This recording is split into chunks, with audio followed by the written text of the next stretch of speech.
Taterskin and the Eco-Defenders. Book 1, Wonders Never Cease, Chapter 31. I walked the rest of the way to Rovette's house. I was not exactly moving slowly, but neither was I going fast. I was simply walking, with a hope in my heart and determination in my soul. As her house came into view, I saw Rovette outside. She was strolling around the perimeter of her dwelling, smelling the flowers that grew in the bushes there. When I reached her domicile, I'm not sure how I got there really without tripping over or running into something, as I never took my eyes off her. I turned up the walkway without giving myself time to change my mind or plan what exactly I was going to say to her. Rovette was climbing the steps of her porch when she heard me approach and looked back at me. I was tongue-tied for a second. I wanted to say something breezy but not flippant. I wanted to say something noteworthy but not pompous. I realized she was waiting for me to say something, so I settled with, "Hi, Rovette." "Good afternoon, Taterskin. How have you been?" I was exuberant that she had remembered my name. That was a good sign. And I saw no other dog around.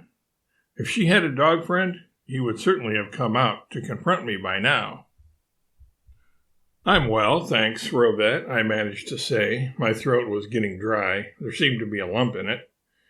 "How have you been?" "Just fine," she answered. "Did you ever find that strange man and his nice wife that you were looking for when I saw you last?" "What?" I said, confused. I had forgotten all about Warble. I hadn't literally forgotten about him. That would be hard to do, but he was the last thing on my mind at the time.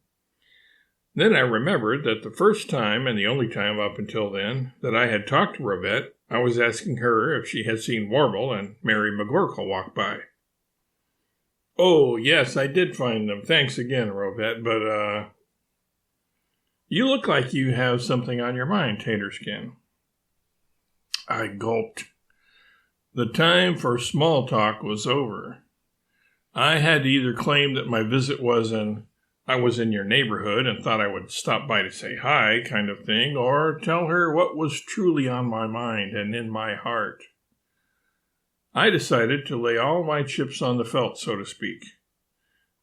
"Rovette, will you come down here for a minute, please? There's something I want to ask you."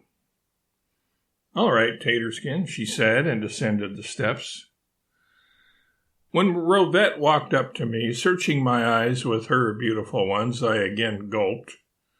But I barely hesitated before saying, "Rovette, I have been thinking about you ever since I saw you for the first time." I know this wasn't exactly true, but I had been thinking of her so much since the time she was recalled to my mind that I felt it was true in spirit. I had thought of her so much and so intently since then that it was as if I had been thinking of her that whole time. I had made up for lost time by thinking about her almost nonstop. Besides, if I had instead said, "I've been thinking about you recently," that wouldn't have given the right impression or reveal what I truly felt about her. "I've been thinking about you too, Taterskin," Rovette replied without taking her eyes off me. We stood there looking at each other. What to say next? She was obviously waiting for me to say more. The ball was on my side of the lawn, so to speak. Would I retrieve it and bring it back over to her? Yes, I would, and I did. You can ask Rovette about the rest of the conversation. She remembers it a little differently than I do, and I don't want to contradict her version of events, not in print anyway.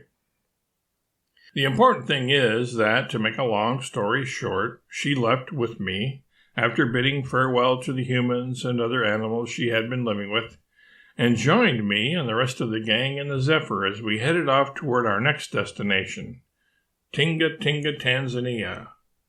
There we were to visit Tub Thumper's brother Chumbawamba, as well as Rory Zomba the lion and Yuck Yuck the chuckling hyena.